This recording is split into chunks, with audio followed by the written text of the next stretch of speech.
Mesdames, Messieurs, bonjour. Très heureux de vous retrouver ici à la Porte de Versailles à Paris dans le cadre du Salon de l'Agriculture pour Politique à la Ferme.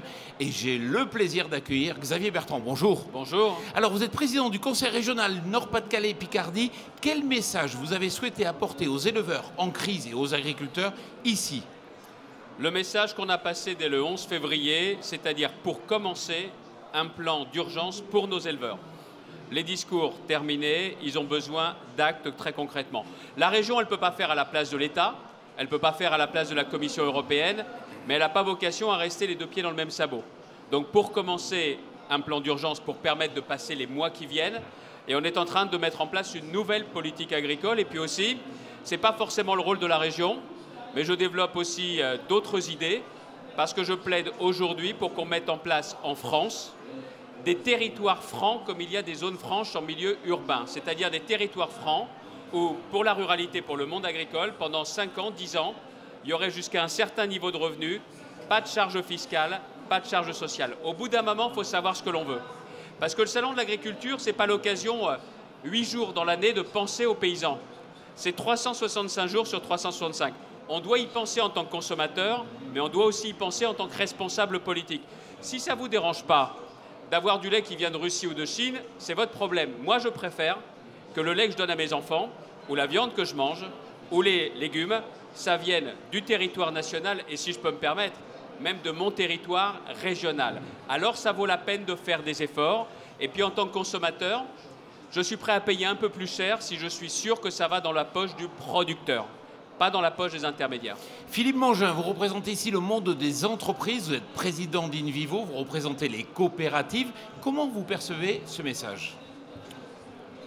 Je l'apprécie beaucoup. Je crois que de constater que les régions et la région du président Bertrand se mobilisent avec autant de détermination pour essayer de reconstruire, comme il vient de le rappeler, une nouvelle politique agricole, c'est contribuer en fait à redonner de la lisibilité aux agriculteurs. Ils en manquent beaucoup. Ils souffrent d'une situation économique et de revenus qui est vraiment difficile, mais il manque aussi de lisibilité et de visibilité. Et que les régions contribuent à retracer une feuille de route pour une agriculture qui, au fond, se mobilise sur la conquête des marchés de proximité. C'est un enjeu essentiel qui doit répondre à cette demande du consommateur. Que la profession se mobilise aussi pour la conquête des marchés européens et internationaux. C'est ce que la France ne fait plus depuis trop longtemps. Et ça doit redonner de la perspective et de la valeur aux produits agricoles. C'est tout simplement le projet d'Invivo. Je vais en dire 2 mots. Invivo part d'un constat que tout le monde partage aujourd'hui, c'est que la situation que nous vivons aujourd'hui, ce n'est rien d'autre que la chronique d'une crise annoncée. Depuis des années, et au moment de la réforme de la PAC, on n'a plus du tout regardé l'agriculture avec un prisme économique. La réforme de la PAC, ça a été un débat sur la répartition des primes, pointré. La régulation, tous ces aspects-là, on les a laissés de côté. La loi d'avenir sur l'agriculture, elle s'est concentrée uniquement sur l'agroécologie. C'est un concept que nous partageons, qui est ambitieux, qui est important, mais aucune mesure sur la structuration des filières, sur la modernisation, sur la compétitivité. Donc on est dans une situation aujourd'hui où vraiment nous sommes victimes de ce qui ne s'est pas passé depuis plusieurs années. Et le projet d'Invivo se bâtit sur un objectif de compétitivité de la ferme France. Je pourrais le décliner, mais je ne veux pas monopoliser la parole. Il faut que l'agriculture française s'internationalise. Elle est attendue dans le monde entier, on doit y répondre. Et il faut que l'agriculture française se mobilise sur ces marchés de proximité. C'est ce que nous faisons avec le développement de l'enseigne Frédicie, des magasins de proximité qui distribuent des produits agricoles coopératifs de la région d'abord, puis des régions limitrophes ensuite. Xavier Bertrand. Il y a un point, c'est que la politique aujourd'hui, c'est plus une politique des villes qu'une politique des champs. Et on oublie. Et si je peux me permettre, ça a été une erreur d'oublier le mot de paysan. C'est comme si le mot de paysan, il gênait. Sauf que derrière le mot de paysan, il y a le pays. On a parlé d'agriculteurs, d'entrepreneurs, c'est vrai. Mais l'origine, c'est bien le paysan. Parce que derrière, c'est des familles, c'est des métiers, c'est des villages. Et si on laisse filer nos paysans, on ne gardera pas non plus les emplois agroalimentaires. Dans la région Nord-Pas-de-Calais-Picardie, il y a 130 000 emplois dans l'agriculture, dans l'agroalimentaire.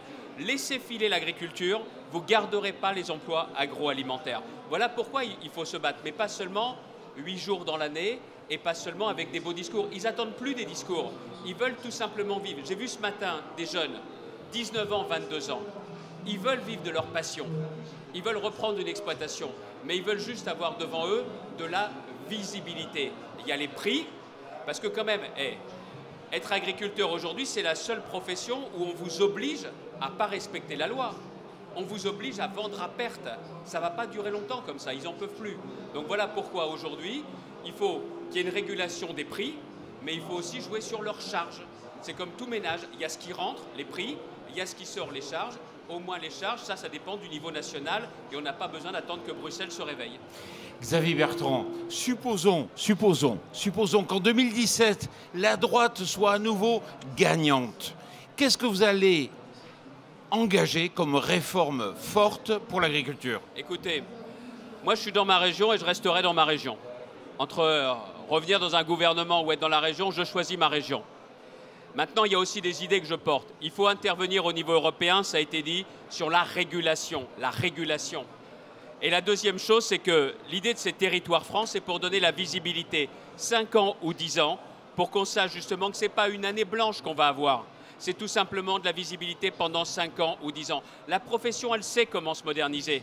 La profession, elle sait qu'il y a les circuits courts dans les cantines, des écoles, des collèges, c'est le département, des lycées de la région. Il faut aussi qu'on consomme national, excusez-moi, mais même qu'on consomme régional. Ça fait des années qu'on le dit, il faut juste le faire. Ce n'est pas ça qui changera tout, mais tout ça mis bout à bout, ça fera qu'on réussira à garder des paysans dans notre pays. Philippe Mangin, toute dernière question. Pour vous, l'essentiel, c'est la compétitivité. C'est le mot que peut-être on a voulu cacher durant ces dernières années. Oui, et derrière le mot compétitivité, je mettrai 3 mots clés. L'innovation. Nous avons trop tardé en matière de progrès pour l'agriculture française. On s'est enfermé dans des débats idéologiques stupides. L'innovation, c'est vraiment le point sur lequel il faut mettre le paquet en agriculture. Le numérique, c'est ce qui allègera le poids de la réglementation. On en est convaincu. L'agriculture de précision, toutes les nouvelles technologies. Autre mot-clé en matière de compétitivité, la différenciation. L'agriculture française, par sa diversité, sa richesse, est capable de satisfaire une demande mondiale autour de l'image de sa gastronomie et en différenciant ses produits de ses concurrents des autres États européens. Et puis le troisième mot-clé, c'est la modernisation. Il faut vraiment moderniser toute la chaîne alimentaire française, de l'exploitation agricole jusqu'aux entreprises agroalimentaires. Toute la chaîne doit être modernisée. C'est ce manque de modernisation qui nous a fait perdre la première place que nous occupions au niveau européen au profit de nos amis allemands ou des Pays-Bas. Une mesure qui ne coûte pas 1 euro. Dans ces territoires francs, je veux aussi qu'on arrête le génie français qui consiste à toujours rajouter une couche. Prenez un exemple. C'est la même Europe. Mais aujourd'hui, en France, on peut épandre à 2 mamans dans l'année, c'est-à-dire sur 4-5 mois. Au Danemark, vous pouvez étendre sur toute l'année sur sol couvert. C'est-à-dire qu'eux, ils n'ont pas de question de stockage, ils n'ont pas à financer des bâtiments. Je me trompe ou c'est la même Europe? Alors pourquoi en France, on rajoute une couche, on plante la compétitivité de nos agriculteurs, alors que l'Europe, elle ne demande pas tout ce que l'on demande en France? Dans ma région, par exemple, dans le département de l'Aisne, la réglementation, elle est interprétée différemment du Pas-de-Calais. Il faut qu'on arrête ça, et là aussi, c'est peut-être le rôle d'un président de région, c'est de faire pression pour qu'on s'aligne à chaque fois sur le moins-disant en termes de normes et de complications. Ce que je dis là ne coûte pas 1 euro. Il faut tout simplement qu'à Paris, au niveau européen, ils se réveillent et qu'ils comprennent un peu plus les paysans et pas seulement au moment du salon. Xavier Bertrand, merci beaucoup. Philippe Mangin, merci beaucoup et surtout, merci à vous.